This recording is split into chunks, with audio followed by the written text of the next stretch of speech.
dito si kamatayan, no? Ayaw mamatay. Ay! Ay! Ay! Elsa! Elsa!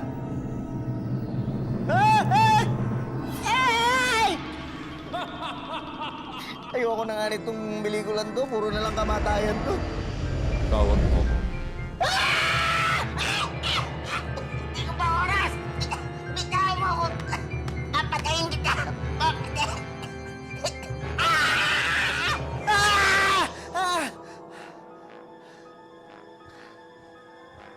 Elsa, sama na ba naginip ko? Elsa! Elsa! Sama na ba naginip?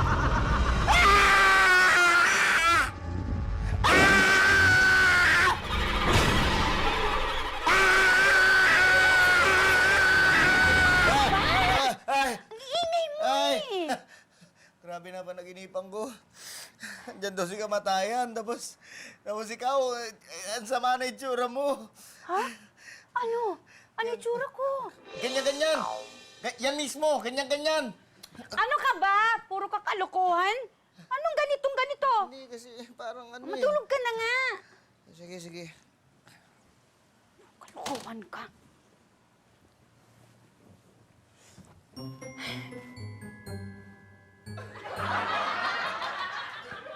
Matulog ka na. Hindi na. Magja-jogging na lang ako. Bakit? Hoy! Bigla akong nagising. Nalingat lang ako. Andiyan na si kamatayan. Nasa tabi ko mismo. Tapos, panaginip lang pala. Then, nagising ako. Pagkagising ko, kinakalabit kita. Ikaw naman yung itsura mo. Parang nakakatakot parang naaagnas. Tapos yun ginising mo na ako. Sandali. Bago ka natulog, anong ginawa mo? Pinapanood ko yung yung karet ni kamatayan. Yun ang palabas? Oo, nakakatakot eh. Yun. Ha? Nagtataka ka ngayon kung ba't ka na naginip nang nakakatakot, di ba? Oo. Pati yung pantapal ko sa mukha kinatakutan mo Dapat, Pitoy, hindi ka naman nanonood ng mga ganun palabas sa TV bago ka matulog. Oo nga siguro. Alam mo na nakakatakot Oo. Pero talaga, pag nakikita mo yung itsura ni kamatayan, parang totoong-totoo eh. Pits. Pits! Pits! Ano ka ba? Si Patrick to, Si Patrick to, ano ka ba? Ba't ganyan itsura mo? Umuulan. Kanina kaya ito suot ko eh.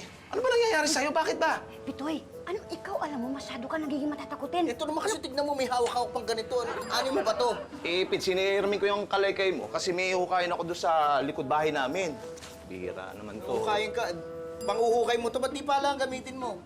Meron na akong pala. Hiramin ko doon sa kapitbahay. Uy, naman pala, ano mo pa to? Manyari kasi, Pits, yung kalaykay na hinaram ko sa kapitbahay, nawala ko. Pag hindi ko binalik sa kanya, hindi ko paparamin ng pala. Kaya yan muna ibibigay ko. Paano ako? Wala akong kalaykay. Pits, huwag kang mag-alala. Ganito ang gagawin ko. Pagkatapos ko maghukay, ibabalik ko sa kanya yung pala. Tapos, hiiramin ko sa kanya yung kalaykay, ibabalik ko na sa'yo. Wais, di ba? Hirap mo lang. Teka, sandali, ano yung huhukayin mo ba? Para saan yung hukay na yun? Hindi, Pits, ililibing ko yung pusa namin. Namatay na sagasaan. Sino po? Yung itim? Si Kuti. Yung puti dito sa... Yun, eksakto. Ang bait ng pusang yun. Ay, wala. Ganun talaga. Kumakalong lagi sa akin. Sabihin mo sa akin pagka ililibing mo na, ha? Sige. Ang bait ng pusang yun. Oo, nakakatuwa. Hello?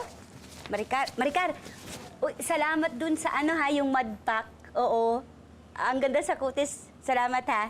Si Pitoy, takot. Ewan ko. Duwag yun eh. Uy, hindi ako duwag, ha? Patrick, ito na nga yung kalaygay mo. Maricar? Hindi ako duwag, ha? Maricar? Hindi kasi sumigaw kasi itong si Pitoy.